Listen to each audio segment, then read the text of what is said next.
सवाल यही है कि जो दूसरे चरण की लड़ाई है उसमें कौन कितना पीछे और कौन कितना आगे है।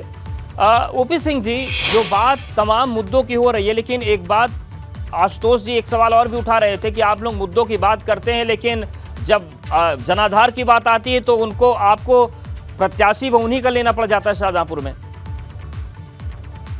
अब इनकी पार्टी में डूबती हुई नाव पर तो कोई चढ़ता नहीं।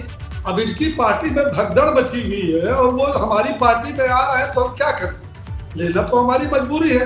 हालांकि उनके आने या जाने से पार्टी तो अपना यथावत काम कर रही है।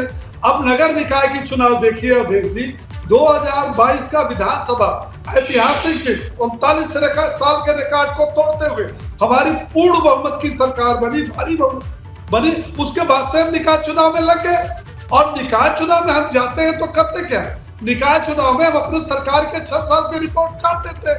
आपने आज तक देखा सपा बसपा कांग्रेस को, जिन्होंने अपने 3 बार की सरकार की रिपोर्ट काट लेके गए, केवल इसके हिंदू मुस्लिम, केवल इसके 184 इनकाउंटर हुआ, वो मजहब देख करके, जाति देख करके, धर्म देख के इनकाउंटर हुआ। ठीक है, चलिए जवाब लेते हैं डॉक्टर आशुतोष वर्मा जी। ये तमाम जो चीजें ओपी सिंह जी वो तो ही हैं, लेकिन आपके राष्ट्रीय अध्यक्ष ने पहला चरण खत्म होते ही कहा कि धांधली हो गई, तो क्या ये माने कि ये कहीं ना कहीं कुछ संदेह उठने लगा? क्योंकि धांधली ईवीएम का हवाला तभी दिया जाता है जब आशंकाएं उत्पन्न होने लगे।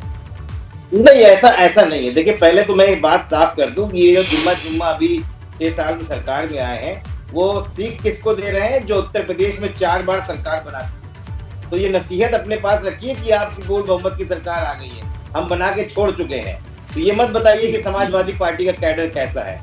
समाजवादी पार्टी का कैडर जमीन पे है। हम नेता बनाते हैं, आप तो जो है आयात करते हो दूसरे जगह से, और कैसे करते हो वो भी पता है। सवाल पूछ रहे, जवाब दीजिए। जो सवाल पूछ रहे हैं तो आपका राष्ट्रीय अध्यक्ष जो है वो पिता की जबरदस्ती गद्दी लेकर के बैठा है। कौन सा लोकतांत्रिक तरीके से अखिलेश यादव जो है पार्टी के राष्ट्रीय अध्यक्ष बने हैं? मुलायम सिंह के जिंदा रहते पूरा देश ने देखा किस प्रकार से कौन सा होता है भैया, आप लोगों ने करके उतार दिया। उसके बाद ठीक है, मुझे निकाल में बात कर लेते हैं, फिर आप अगर नेताजी की बात करें तो वो भी अभी आडवाणी जी पे आ जाएंगे। आज तो वक्त कम है, फिर अभी ये मामला आडवाणी जी तक पहुंचेगा तो फिर आप जवाब नहीं देंगे। ये परेशानी है भारतीय जनता पार्टी के वहाँ कार्यकर्ताओं को दरी बिछाने के अलावा कोई काम नहीं है। वो सिर्फ आयातित नेताओं को ही राजा बनाते हैं, इसके अलावा कोई काम नहीं। ये बता दें, भारतीय जनता पार्टी के पास कोई नेता हो। सरोज, ये बताइए कि ये जो आयात पर बात चल रही है, जो नेताओं का आना जाना लगा है, जनता के बीच क्या संदेश जा रहा है? जनता किस तरीके से इस आयात और निर्यात को देख रही है जो राजनीति में होता है? देखिए, बिल्कुल जिस तरीके की तमाम बातें, तमाम दावे, तमाम चीजें कही जा रही है, जनता बेहद नजदीक से और बेहद करीब से देख रही है कि माहौल क्या है। हमें एक बात समझनी पड़ेगी कि जो मेरठ है, वो मेरठ इस समय सियासत की सबसे बड़ी प्रयोगशाला बना हुआ है। 2024 को लेकर हर पार्टी अपना एक यहाँ पर प्रयोग कर रही है, और सियासत की प्रयोगशाला का मैं समझा देता हूँ आपको। हरिकांत अहलुवालिया बीजेपी के प्रत्याशी हैं, तमाम लोग लाइन में थे, लेकिन सबको टिकट काट दिए गए और पुराने अपने महापौर पर भरोसा जताया।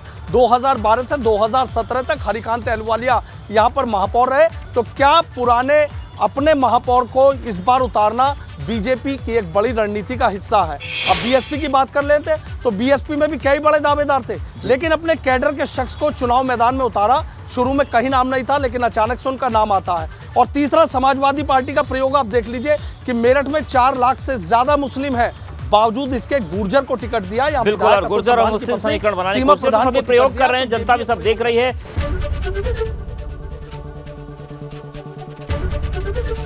एबीपी गंगा, खबर आपकी, जुबान आपकी।